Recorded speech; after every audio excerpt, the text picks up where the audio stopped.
അത് രാത്രി ഉറങ്ങുന്നത് നിങ്ങൾ കിടന്നു കഴിഞ്ഞാൽ ഒരു 20 മിനിറ്റിനുള്ളിലെങ്കിലും ശാന്തമായിട്ട് ഉറങ്ങിപ്പോവാറുണ്ടോ എന്നുള്ളതാണ്. Yes or no. 20 മിനിറ്റ് കൊണ്ടും 1 മണിക്കൂർ കൊണ്ട് 2 മണിക്കൂറൊന്നും ഉറങ്ങാൻ സാധിക്കാറില്ലെങ്കിൽ അത് നോ ആണ്.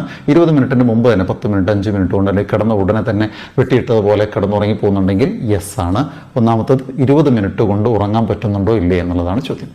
അതുപോലെ തന്നെ ഉറങ്ങി എഴുന്നേൽക്കുന്നത് വളരെ ശാന്തമായിട്ട് റെസ്റ്റ് ചെയ്ത് എഴുന്നേൽക്കുന്നത് പോലെ ക്ഷീണമില്ലാതെ എഴുന്നേൽക്കുന്നുണ്ടോ, അതോ ഭയങ്കര ക്ഷീണവും അയ്യോ വയ്യ 5 മണിക്ക് എഴുന്നേറ്റാലും 7 മണിക്ക് എഴുന്നേറ്റാലും 8 മണിക്ക് എത്ര സമയത്ത് എഴുന്നേറ്റാലും ഉറക്കം മതിയാവുന്നില്ല, അല്ലെങ്കിൽ ഉറങ്ങിയ ക്ഷീണം മാറുന്നില്ല, അങ്ങനെയാണോ?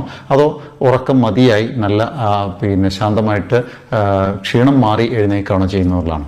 നല്ല രീതിയിലാണ് എഴുന്നേൽക്കുന്നതെങ്കിൽ യെസ് എന്നും, അങ്ങനെ പറ്റുന്നില്ല എങ്കിൽ നോ എന്നുമാണ് മനസ്സിൽ കാണേണ്ടത്.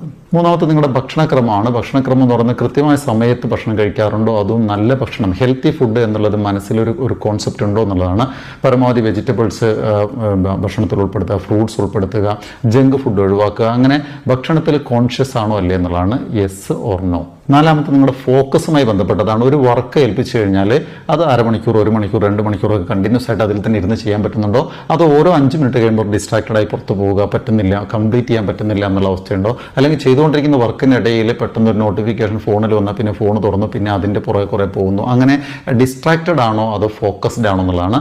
ഫോക്കസ്ഡ് ആണെങ്കിൽ യെസ് എന്നും, അല്ല എങ്കിൽ നോ എന്നും. അഞ്ചാമത്തെ കാര്യം എന്ന് പറയുന്നത് ഓരോ ദിവസവും വൈകുന്നേരം ആകുമ്പോഴേക്ക് മാനസികമായി തളർന്നു പോകുന്നുണ്ടോ അതോ മാനസികമായ ഉന്മേഷത്തിലാണോ എന്നുള്ളതാണ്. അയ്യോ എന്നെ കൊണ്ട് വയ്യേ, ആകെ തളർന്ന്, എന്നും പറ്റുന്നില്ല, ആകെ ടെൻസ്ഡാണ്, സ്ട്രെസ്സാണ് എന്ന ഫീലിംഗ് ആണോ, അതല്ല വളരെ ഹാപ്പി ആയിട്ട് കുടുംബത്തിലേക്ക് എത്തുമ്പോൾ സന്തോഷത്തോടു കൂടെ എത്തുന്നതാണ്.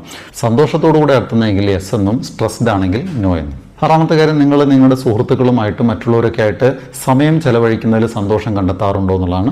സന്തോഷം ഉണ്ട് എങ്കിൽ യെസ് എന്നും, അതല്ല അങ്ങനെ ആരെയും എനിക്ക് വേണ്ട, ഞാൻ ഒറ്റയ്ക്ക് ജീവിക്കുന്നു എന്നുള്ളതാണെങ്കിൽ നോ എന്നുമാണ്. ഏഴാമത്തെ പ്രോബ്ലം സോൾവിംഗ് ആയിട്ട് ബന്ധപ്പെട്ടതാണ്. കുഞ്ഞു കുഞ്ഞു പ്രോബ്ലംസ് ലൈഫിൽ വരുമ്പോൾ, എന്തെങ്കിലും പ്രശ്നങ്ങൾ ഫാമിലിയിൽ ഉണ്ടാകുമ്പോൾ, കുടുംബത്തിലോ ജീവിതത്തിലോ ജോലി സ്ഥലത്തോ ഉണ്ടാകുമ്പോൾ അത് വളരെ സിമ്പിളായിട്ട് കൈകാര്യം ചെയ്യാൻ പറ്റാറുണ്ടോ, അതോ ചെറിയ പ്രശ്നം പോലും പർവ്വതീകരിച്ച് ആകെ ടെൻഷൻ ആവാറുണ്ടോ എന്നുള്ളതാണ്. ഈസി ആയിട്ട് സോൾവ് ചെയ്യുന്നുണ്ടെങ്കിൽ യെസ് എന്നും, പറ്റുന്നില്ലെങ്കിൽ നോ എന്നും. എട്ടാമത്തത്, നിങ്ങളുമായി ഇടപെടുന്ന സ്ഥലങ്ങളിലൊക്കെ തമാശകളും കോമഡികളൊക്കെ ഉണ്ടാകുമ്പോൾ മനസ്സറിഞ്ഞ് ഉള്ളുകൊണ്ട് ചിരിക്കാൻ കഴിയാറുണ്ടോ, പൊട്ടിച്ചിരിക്കാനൊക്കെ കഴിയാറുണ്ടോ, അതോ മറ്റുള്ളവർ തമാശ പറയുമ്പോഴും ഗൗരവത്തിലിങ്ങനെ നിൽക്കുക, തമാശയൊക്കെ ചിരിക്കാൻ തോന്നാത്ത അവസ്ഥയാണെന്നുള്ളതാണ്. ചിരിക്കാനൊക്കെ തോന്നുന്നുണ്ടെങ്കിൽ യെസ് എന്നും, അങ്ങനെയൊന്നും തോന്നുന്നില്ല എങ്കിൽ നോ എന്നും. ഒമ്പതാമത്തത്, നിങ്ങളുടെ ഫോണ് കയ്യിലില്ലാതെ 1 മണിക്കൂറോ 2 മണിക്കൂറോ 3 മണിക്കൂറോ ഒക്കെ നിങ്ങൾക്ക് മാറി നിൽക്കാൻ പറ്റുമോ? ഒരു ദിവസം വീട്ടിൽ നിന്ന് ഇറങ്ങുമ്പോൾ ഫോൺ എടുക്കാൻ മറന്നുപോയാൽ ഇന്ന് സാരമില്ല, ഫോൺ ഇല്ലാതെയും പുറത്ത് പോയിട്ട് വരാം എന്ന് തീരുമാനിക്കാൻ പറ്റുമോ? അതല്ലെങ്കിൽ ഫോൺ ഒരു 5 മിനിറ്റ് പോക്കറ്റിൽ നോക്കിയിട്ടില്ല എങ്കിൽ അപ്പം തന്നെ ടെൻഷൻ ആവുന്ന അവസ്ഥയാണോ എന്നുള്ളതാണ്.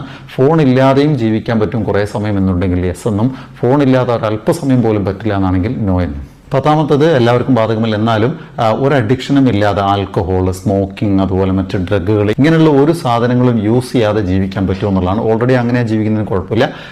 അതല്ല ഇതില്ലാതെ ജീവിക്കാൻ പറ്റുമെന്നാണെങ്കിൽ യെസ് എന്നും, അതില്ലാതെ ജീവിക്കാൻ പറ്റില്ല എന്നാണെങ്കിൽ നോ എന്നും പറയാം. ഇപ്പോൾ നമ്മളിവിടെ 10 ചോദ്യങ്ങളാണ്. ഈ 10 ചോദ്യങ്ങളിൽ എത്ര യെസ് എത്ര നോ എന്ന് നിങ്ങൾ ശ്രദ്ധിച്ചിട്ടുണ്ടാകും.